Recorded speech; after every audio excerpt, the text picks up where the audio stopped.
Welcome back everybody to another video from Motorcycle Live, our favourite show in the UK, and this time we're at CFMOTO because it's a brand that a lot of people have been asking in the comments for more coverage of. We didn't get to any of their bikes at EICMA in Milan, but certainly there are a few that I wanted to look at, new for 2025, and so here we go with a look at my picks. So we'll start with this one right behind me here. It's the 125NK Naked, which I think was announced at EICMA, and it's got to be, I'd say, one of the coolest looking 125 learner bikes on the market. Certainly it'd be something I'd be pretty proud to own if I was on my CBT. And look, of course, it only makes around 14 horsepower peak, as is par for the course for this sort of capacity of bike, but it should make for a good little learner at about 142 kilograms and 780mm in the seat height. So should be a super easy bike to learn on, and also looks quite good in the cockpit as well. You do get the TFT display, and also you can upgrade it with their T-Box connectivity system. Now, unfortunately, no price on this one as of yet, but you would say probably it's going to be fairly competitive, with pricing being one of CFMOTO's strong points. If you fancy something with a bit more punch though, then you could also consider this 675NK,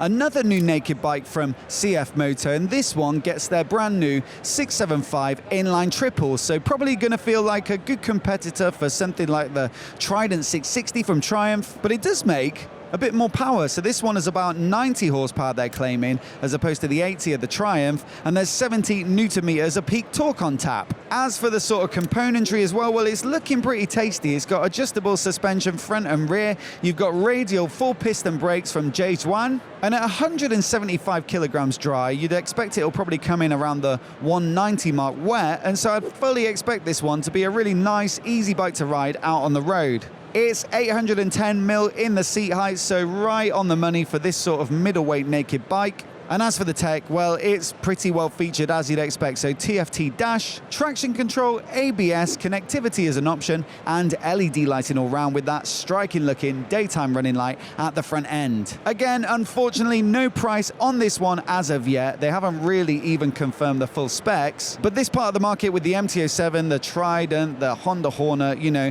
they're all between 7 and 8 grand. So that's probably going to be the target for this one too. Now, I should also say that one, it looks like it's going to be available in a sports bike version, the 675 SR or SRS, where you can probably expect a very similar spec, the same engine, probably a similar chassis as well, but just canted forward a little bit in the riding position with some clip-on bars, and also the fairing for a bit of extra wind protection. It's not on the stand, unfortunately, so I can't give you any shots of it here, but another one to look forward to if they do announce it in 2025, and I really like the styling on that bike as well. In fact, that does seem to be another one of CFMOTO's strong points, is making these interesting looking bikes. And so let me know what you think down in the comments. Are these some of the better looking bikes on the market, or would you prefer something with a bit of European flair? Now, if you're on an A2 license, then can there possibly be a more fancy pants sports bike to buy than this, the 450 SRS? It really does look like really very good value for money, with that brilliant parallel twin at the heart of it, with a 270-degree crank to give it a bit of that V-twin soul. It makes roughly 46 horsepower, and you also get full piston, radial Brembo brakes, an upside down fork, some carbon winglets, a big TFT display, some rider aids like traction control, but I think the pièce de résistance on this bike for a 450 A2 6,500 pound bike is the single-sided swing arm, which really does look fantastic and gives it a bit of a fancy look from the back end. Now look, wandering around the show, of course we get asked a little bit about some of the bikes we've been reviewing and what I really think of them, and one that I've been asked about a lot in the last couple of days has been this, the 450 MT from CFMOTO, a brilliant adventure bike that comes in at just over 5.5 grand, and when you look at the spec and what you're getting for the money, it really does look very difficult to beat. You've got the same parallel twin 450 with the 270-degree crank, a genuinely off-road capable chassis with the big 21-inch front, the spoke wheels, they're tubeless, long KYB suspension, a bit of adjustability, decent braking as well, a decent TFT dash, the adjustable windscreen, the off-road foot pegs, you've got folding foot controls so they don't get damaged if you drop it, and so it really is hard to think of a better way to spend 5.5 grand. Now, I guess because it's only just been released, you know, reliability and stuff like that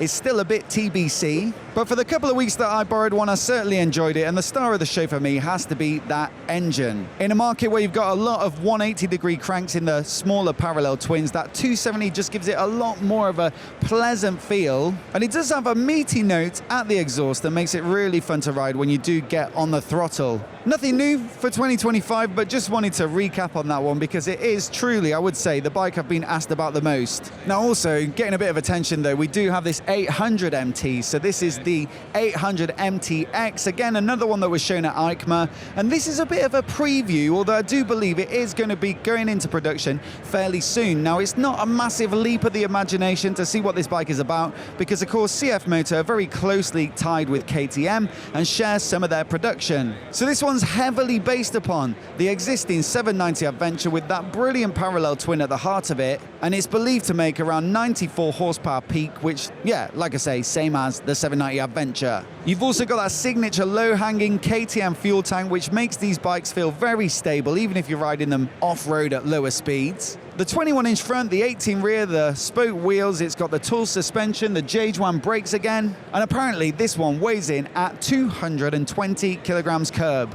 It looks like a fairly rally-inspired bike to ride with that long, slim bench seat. You've probably got a decent standing position as well, but I really do love the looks on this one. I know I was saying earlier they designed some nice-looking bikes, but I think this is one of the best examples of what they really can do. Like I say, no proper confirmed official details yet, no pricing or anything like that, but if you like the idea of a 790 Adventure but maybe don't quite get on with the looks, then this is going to offer, of course, something really very similar, but I think in a more palatable and maybe more exciting styling package. And so if they can get the price right, then this one could be a bit of a winner. So that rounds off our look at the CFMOTO lineup for 2025, and I'd love to know from you which bike you'd pick down in the comments below. We'll also put a playlist on the screen now with all of our videos from this year at Motorcycle Live, so do check it out if there's any that you've missed, and also hit subscribe if you're new here if you want to see all of our videos as soon as they go live. A huge thanks for watching this one, and we'll see you in the next video.